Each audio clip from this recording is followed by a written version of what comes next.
Francisco de Assis, Miramês.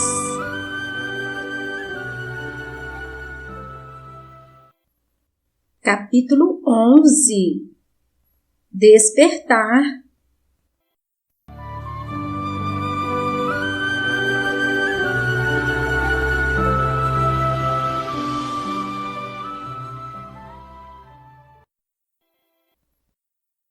Francisco pertencia à prosápia dos Bernardoni, em se falando de corpo físico, pois a lei de hereditariedade é um fato consumado no mundo biológico. Herdara algumas das reações condicionadas nas profundezas da consciência do pai, que se irradiaram por micro-ondas espirituais, fazendo com que os genes gravassem na sua estrutura intrínseca emoções que ocorreram em muitas das suas reencarnações e que somente o tempo se encarregaria de fazer as devidas limpezas psicofísico-espirituais. Porém, no campo do espírito, ele era ele mesmo, que, como alma evoluída, poderia, através da sua poderosa mente, reagir contra as reações que apareceriam no seu próprio íntimo, alinhando-se em seu próprio ser, em forma de neuroses e fobias, tais como medo, cismas, ódio, egoísmo, maldade, etc. De certo modo, a hereditariedade negativa serve para despertar a estuante força positiva existente na alma herdeira, que logo se coloca na posição contrária à dos impulsos físicos, como acontecera com Siddhartha Gautama. A elevação do espírito domina as condições inferiores e as transforma em valores de modo a embelezar os seus próprios caminhos. O amor cobre a multidão dos pecados, e esse amor é herança de Deus, na pauta comum da vida dos missionários. Ele desentulha todos os canais, porventura interrompidos pela iniquidade, e aciona a vida para outra dimensão, sem que a matéria a domine e, quando dela participa, serve-lhe enquanto escrava, por estar em escala inferior. Como um anjo em estado de repouso, Francisco, nos primeiros anos, obedecia mais ao comando mental de sua mãe e recebia algumas influências de Jarla. É certo que a proteção espiritual estava vigilante, mas somente entrava em ação quando os fatos pudessem prejudicar a missão do grande discípulo do Divino Mestre, que se empenhava conscientemente em seu próprio favor, sem, entretanto, esquecer-se de obedecer às leis físicas para sua própria harmonia. Dos 7 aos 14 anos, a mente do pai passou a intervir mais, dividindo as influências. Dessa fase à maioridade, o pai assumiu a liderança e daí em diante, como espírito superior, ninguém o segurava. Ele tornou-se ele mesmo, com seu próprio mundo, quebrando as amarras exteriores, pela verdade que já conhecia e que começava a viver. A hereditariedade, sob todos os ângulos, é atrofiada pelo poder do espírito. Os impulsos inferiores cedem lugar às emoções elevadas. A violência transforma-se em mansuetude, o ódio em amor, a usura em caridade, a vingança em perdão, o silêncio da ignorância em música divina. Os conceitos de liberdade daquele ser apresentava-se a seus familiares como uma contradição que, à primeira vista, pareciam ser subversão, desobediência e ingratidão com que, de pronto, seus pais não concordaram. Eis porque, antes de reencarnar, pediu licença para ingressar na família e explicou primeiramente à sua futura mãe as consequências que poderiam advir da sua presença no seio da família Bernardoni. Um espírito daquele quilate pedira com humildade ao seu futuro pai para fazer parte por algum tempo do lar que ele fundara na terra. Pedir igualmente com humildade à velha serva dos Bernardoni sua participação em sua vinda. No fundo, quem ganharia mais seriam eles, por ofertarem moradia a uma alma de escola em viagem pelo planeta. Quem no mundo não faria qualquer sacrifício para hospedar um viajante dessa estirpe? Qualquer preço tornar-se-ia bênção de Deus, misericórdia dos céus. Era notório, na mansuetude dos primeiros anos de Francisco, o reflexo da sua genitora. A seguir, apresentavam alguns impulsos de seu pai, viajando com este para muitos lugares, conhecendo cidades famosas e participando com ele do conforto e da fama.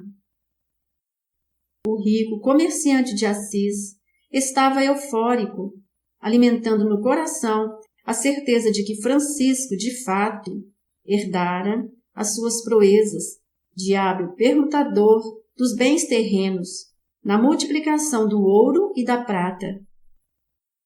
Tinha o prazer de senti-lo junto de si com suas largas ideias. Entendia, pelo impulso da sua mente jovem, que era um homem de futuro. Francisco estava tão envolvido com o pai que ambicionava grandeza, explanando para seu genitor o que um homem poderia fazer. Pedro Bernardoni, nessas horas, esquecia-se da sua própria riqueza, deslumbrado com a inteligência daquele que saíra do seu amor. Francisco era espírito livre, desconhecendo, desde criança, força que não pudesse dominar.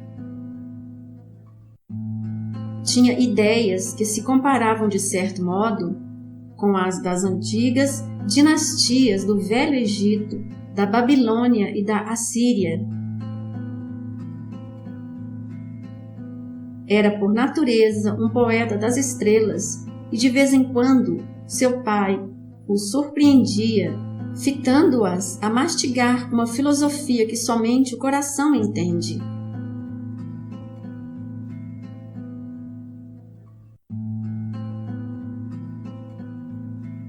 Encantava-se com os pássaros e admirava os peixes e as árvores.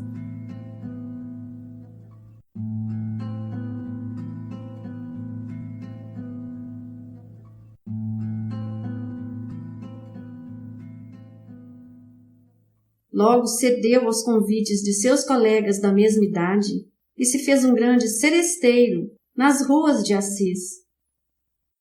A sua fama fê-lo visitar outras cidades vizinhas, para cantarolar nas ruas, no silêncio das madrugadas. Era um companheiro liberal, concentrando toda a sua atenção na música e no clarão dos astros siderais, parecendo que essas chamas acesas por Deus no infinito lhe falavam ao coração sobre o seu destino na terra. A bebida que não lhe tomava os sentimentos era simples complemento da alegria. As conversações que travava com seus colegas eram de alto teor, tanto que todos o adoravam, e quando Francisco não aparecia, tornava-se noite para todos os seus companheiros, fugindo-lhes a alegria. O campo era o lugar mais apreciado por ele, onde gostava de fazer excursões a cavalo nos dias de folga. Contava histórias que lhe vinham à mente e alegrava-se em ouvi-las dos que faziam o mesmo. Achava na juventude o ambiente integrado na liberdade que tanto amava. Ser livre era o ideal do seu coração. Francisco crescera dentro da invejável tranquilidade, cercado de todos os carinhos de sua mãe, de Jarla, do cuidado de seu pai e de todos os serviçais, entre os quais, pela sua fraternidade, granjeara muitos amigos. Era querido por todos de Assis, dada a espontaneidade que o seu amável coração ofertava no esquema evolutivo em que se encontrava. Maria Piccolini queria vê-lo frequentemente, e o seu abraço à mamãe querida, com inúmeros beijos pelas faces e pelos cabelos, lhe transmitia força vigorosa ao coração. Jarla também participava desse carinho, que lhe fazia crescer os sentimentos, travando dentro de si debates prolongados acerca daquele destino que somente poderia ter vindo das estrelas. Os olhos castanhos de Francisco, que ninguém nunca vira iguais, encantavam a todos, e quem os fitasse inundava-se em sonhos, vendo os céus e os anjos, vendo Cristo e Deus. Criatura alguma esquecia o olhar de Francisco, que a todos transmitia serenidade sem precedentes. Sua pele parecia feita de seda, das mais preciosas. O seu corpo era ágil, seu raciocínio rápido e suas mãos bem postas. A palavra tomou uma cadência, parecendo ser oriunda de regiões resplandecentes. Não podia ser diferente, pois ali estava em corpo uma alma sobremaneira pura, uma harpa que se fazia tocada pelas mãos do Divino Mestre. Ali estava o apóstolo João, em sua nova missão na terra, não totalmente integrado em si mesmo, mas a esperar o tempo, a esperar a ordem da divina providência.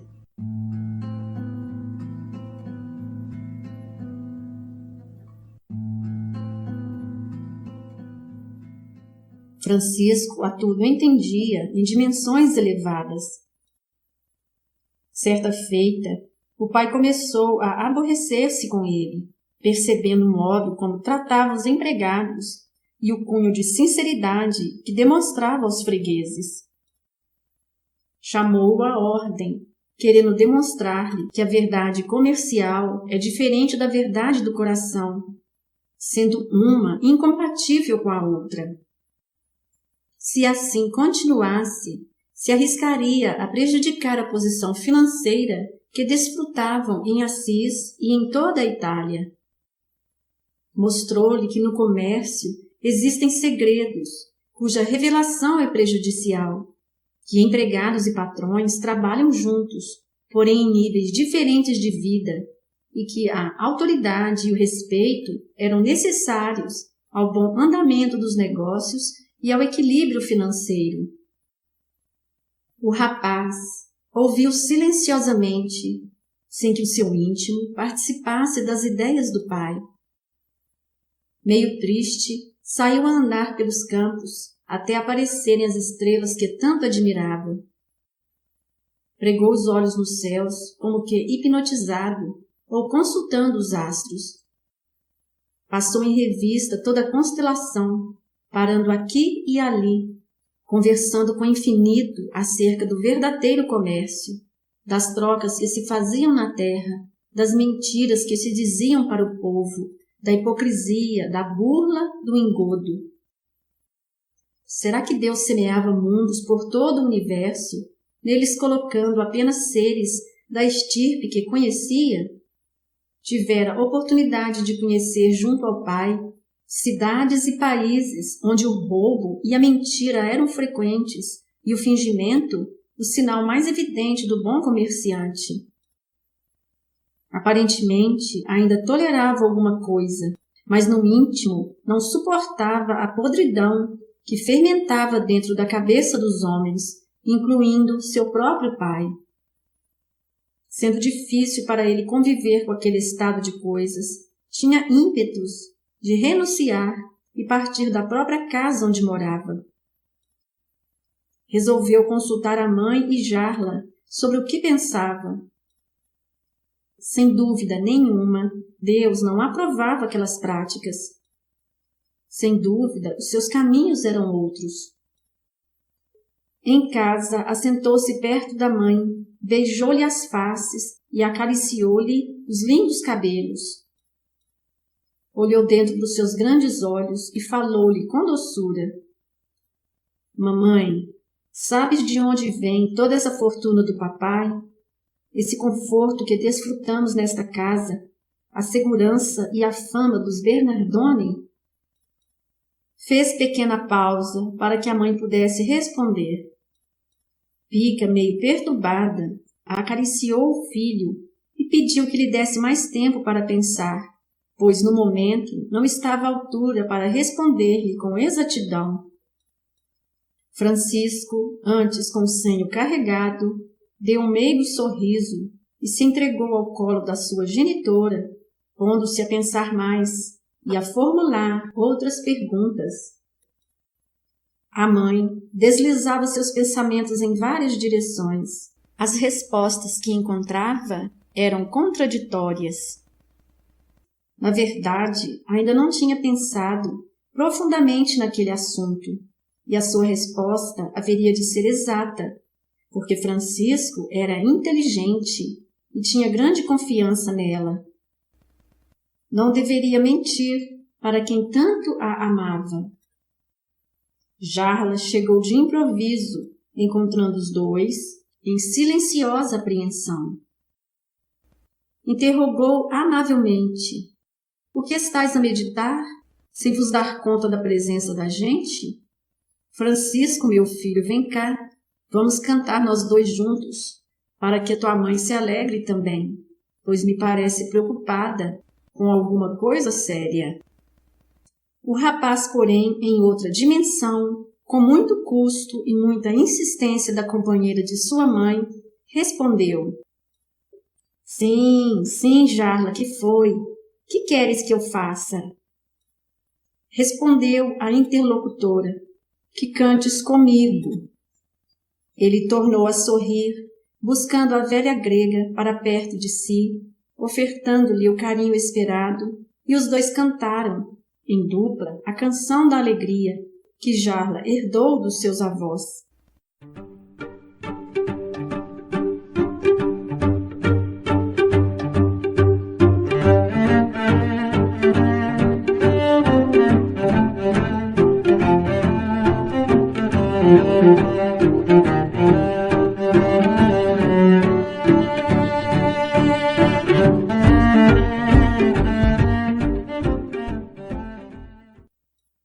Nisto, Maria Picalini despertou do diálogo que travara de si para consigo pelas perguntas do filho. Escutou a canção a duas vozes e falou ao filho: "Francisco, mais tarde poderás procurar-me, para que eu te dê as respostas que esperas." Ele, levantando-se, aliviado naquilo que o preocupava, respondeu-lhe: "Sim, mamãe, voltarei, mas não te esqueças, pois preciso muito da tua resposta. Trata-se de uma decisão que devo tomar." Francisco saiu rapidamente pelo pátio e avançou em direção à rua, todo contente. A mãe do rapaz limpou as primeiras lágrimas dos olhos no que Jarla a interrogou: "Minha filha, qual a razão disso? Que problema afeta os teus sentimentos desta maneira? O que foi que Francisco lhe trouxe, que não corresponde à alegria, como de outras feitas?" Ela expôs para Jarla o ocorrido, e a antiga serva da mansão também silenciou, buscando recursos no coração. Passou-se algum tempo e as duas mulheres permaneceram mudas, sem ao menos olharem uma para a outra. Jarla quebrou o silêncio. "Pica, algo me diz que começou a missão de Francisco. De agora em diante, ele não vai parar de fazer perguntas profundas. Ele é amante da verdade, como você queria que ele fosse. Ainda bem que és consciente da sua grandiosa missão. Devemos falar-lhe a verdade, nada escondendo, para ganharmos a sua eterna confiança. Preparemo-nos para escutar muitos e intrincados assuntos acerca dos homens, da vida e de Deus. Roguemos aos céus para que nos coloque na boca as respostas certas para satisfazê-lo. Do mais, a bondade divina se encarregará." a esposa de Pedro Bernardone, que já amava Jarla pela sua dedicação e carinho, cresceu mais em seu amor e admiração por aquela resposta inteligente que ela mesma não percebera antes, mesmo após profundas meditações. A ex-serva buscara aquilo longe, ligar a inspiração em regiões indizíveis e de difícil acesso aos homens, e Maria Piccaline falou à sábia grega: Jarla, minha amiga, graças a Deus emprestaste a boca aos deuses. O que falastes não foi de ti, mas o céu respondeu por teu intermédio. Era o que eu precisava ouvir, e tomaremos essa decisão. Estava amargurada, sem saber o que responder a Francisco quando ele viesse em busca da resposta. Agora, com a tua cooperação, juntas falaremos a ele toda a verdade, mesmo que isso nos custe muitas dores. E é bom, Jarla, que sobre isso pensemos também. Se ele está preocupado com esses assuntos, é porque a necessidade é coletiva. Vamos ver como o menino vai desenvolvê-los. Aguardemos e que Deus nos abençoe, abençoando a ele também. As duas mulheres ficaram horas a fio conversando acerca de Francisco. Se a inteligência do rapaz lhes dava muita alegria, por outro lado, trazia-lhes enormes preocupações, pois, pelo visto, era de se deduzir que o primeiro conflito seria com o próprio pai, depois poderia ser com a igreja, o que seria pior. Pouco depois, Francisco chegou, ansioso, em busca das respostas que lhe prometera sua mãe. Apreensiva, ela pretendera que ele demorasse mais, pois o coração lhe falava que responder a Francisco era de muita responsabilidade. Ele a abraçou, cobrindo-a de beijos e de carinhos, e aproximou-se de Jarla fazendo o mesmo. Assentou-se entre meio às duas e tranquilamente de seus lábios se fez ouvir. E então, o que tens para me falar? Estou querendo ouvir-te, mãezinha, acerca do que perguntei, e o anseio de ouvir a tua opinião é imensurável. Maria Piccaline, emocionada, pegou em suas mãos delicadas e, como um tesouro precioso, colocou sua cabeça em seu colo maternal. Deslizou seus dedos macios em seu rosto e em seus cabelos desalinhados pelo vento, falando-lhe com ternura. Francisco, meu filho, não te deixes levar demasiadamente pelos acontecimentos. O que me perguntaste tem muito sentido na pauta do coração. No entanto, o comércio na terra ainda é oprimido pela inteligência, sem o que os homens não conseguiriam contê-lo. Ninguém vive sem as permutas, e essas deverão trazer lucros compensadores para que eles se animem a trabalhar e a se relacionarem com os outros. As barganhas, meu filho, constituíram os primeiros laços de fraternidade entre os povos. Foi o comércio que os fez se conhecerem e criarem leis, de sorte a poderem conviver e trocarem experiências. Foi pela necessidade de troca das coisas que a Itália ficou conhecendo a sabedoria dos gregos, cujas chamas de luz ainda restam no coração de nossa querida Jarla. E a Grécia ganhou com essa sabedoria, entrando em intercâmbio com os antigos assírios, caldeus, egípcios, babilônios e grandes iniciados da Indochina. Alguém tem que ser déspota, Francisco, em busca de valores menores, para então os maiores se tornarem mais próximos. Não se dá, como diz o Evangelho, pérolas aos porcos e coisas santas aos cães. No entanto, dá-se alguma coisa aos porcos e algumas coisas aos cães. Porque eles, os animais, mesmo os que são julgados mais inferiores na terra, não vivem nela sem ordem de Deus, que é todo poder e bondade, todo justiça e amor. Depois ela lhe fala sobre a Grécia, berço de tantos filósofos, como Sócrates, Platão, Aristóteles e tantos outros que assombraram o mundo com sua sabedoria. Fora ela, oprimida por Roma, transformando seus cidadãos em escravos, professores de seus patrícios, e que recebera ela em contrapartida grandes experiências de trabalho e esclarecimento, e que na vida ninguém só recebe, e que todos, mesmo sem perceber, dão também. A Itália, diz ela, é um país por excelência laborioso, sendo o trabalho sua tônica mais acentuada. Francisco, quieto, tudo ouvia, parecendo dormir. Jarla, recostada em um banco, estava boquiaberta, admirada com a argumentação da senhora Bernardoni. Como encontrara ela tanta facilidade de exposição? Estava ela inspirada pelos deuses. Maria Picalini respirou mais aliviada, não sabendo ela mesma de onde viera a fácil palavra, pela qual respondia ao seu filho, mas o certo é que estava respondendo. Francisco, no demorado silêncio, somente ouvia, analisava a exposição de sua querida mãe, sem com isso aceitar tudo o que ela falava.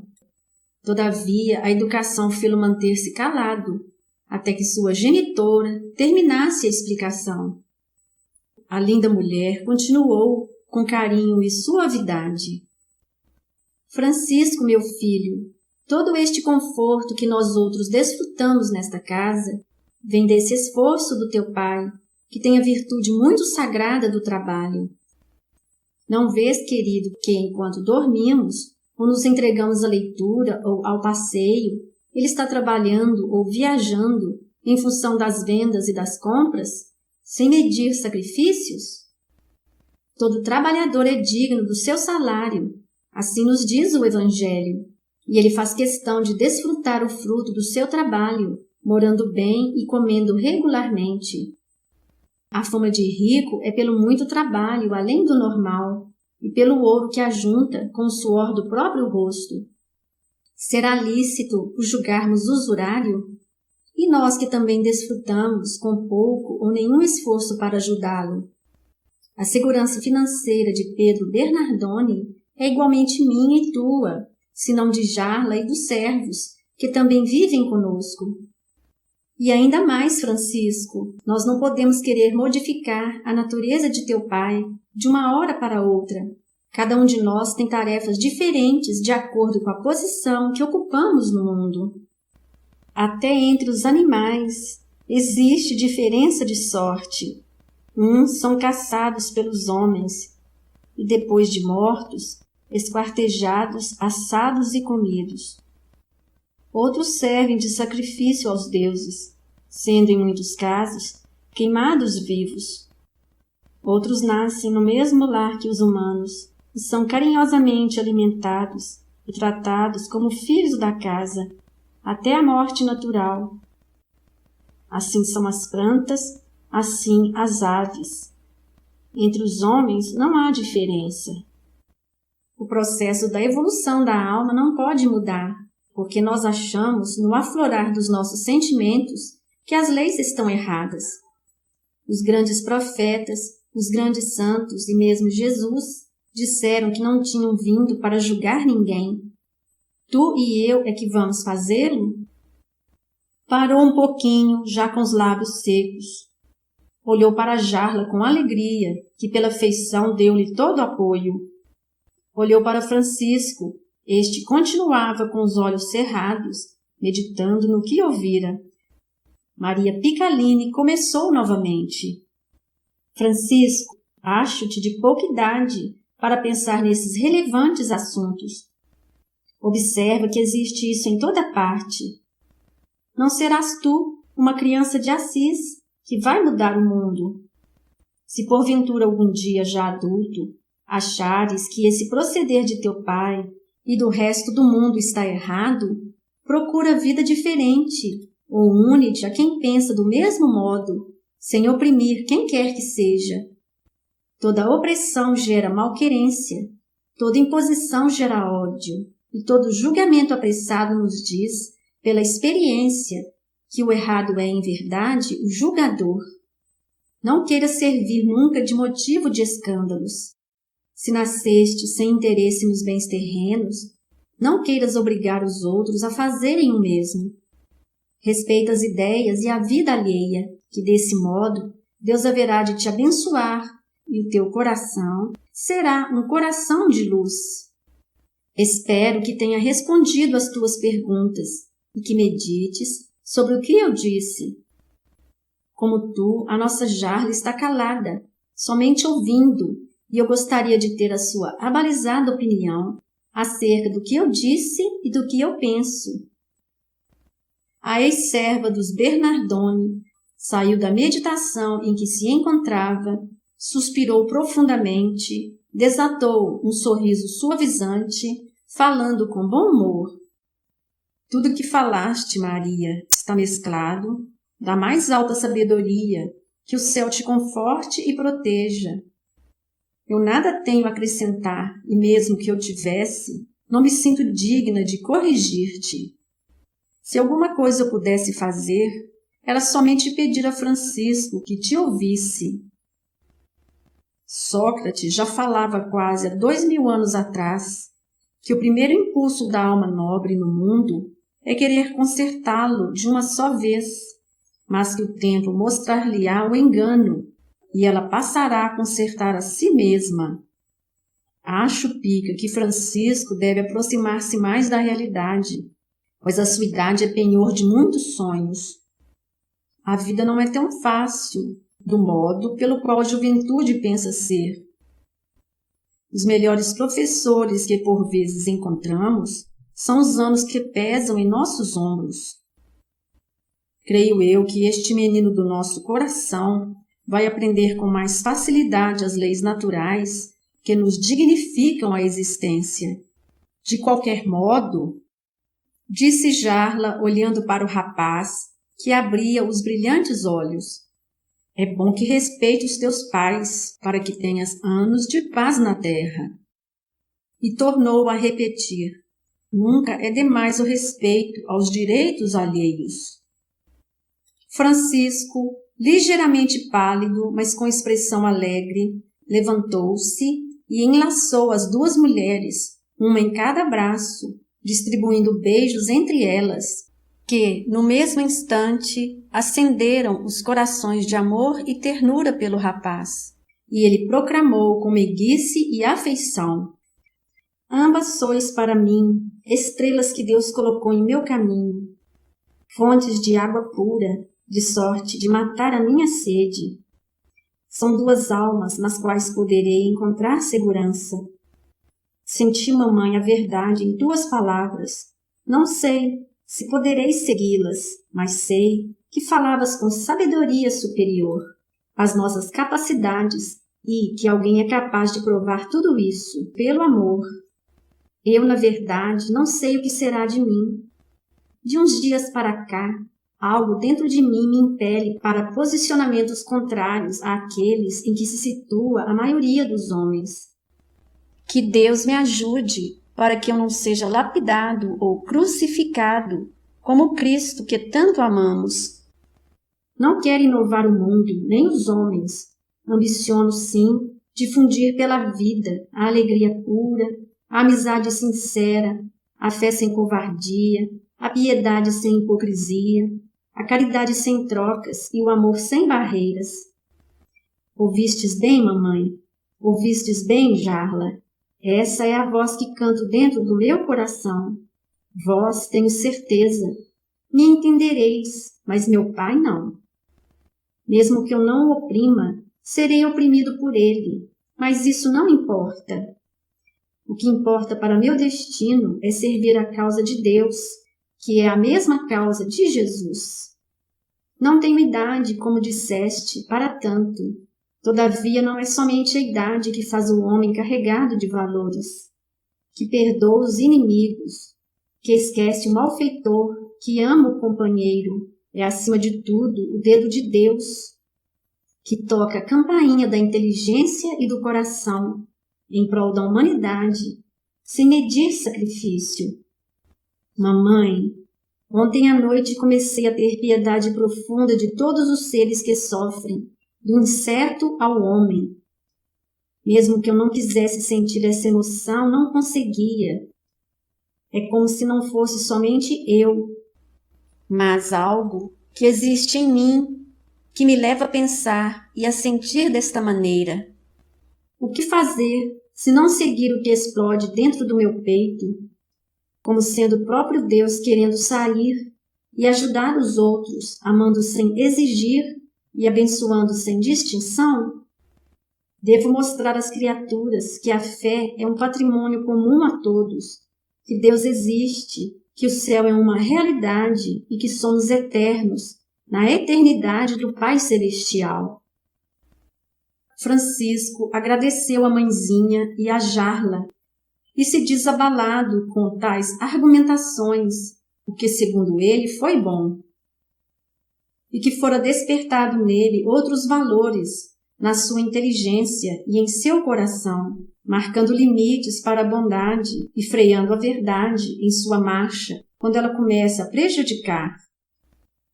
Diz agora saber que o dever do homem na terra é o de semear a boa semente e que o crescimento da planta pertence ao Senhor, e que ele iria tentar fazer todo o bem e que pediria a Deus e ao Cristo que o inspirasse para o bom proceder. E desanuviou-se num sorriso encantador. Seus dentes pareciam um punhado de pérolas reluzentes e os olhos, 2 astros a fazerem brilhar qualquer consciência. Abraçou novamente as duas e trocou beijos de respeito e gratidão no eterno amor que os unia. A ex-serva pediu silêncio, no que os 2 a entenderam, e a velha grega puxou uma linda canção que se intitulava Esperança.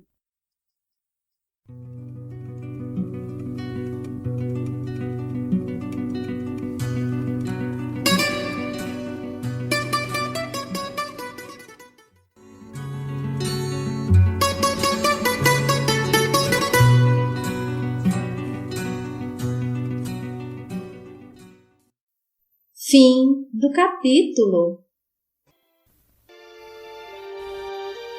O Senhor te abençoe e te guarde, mostre-te o seu rosto e tenha misericórdia de ti, volte para ti o seu olhar e lhe conceda a paz.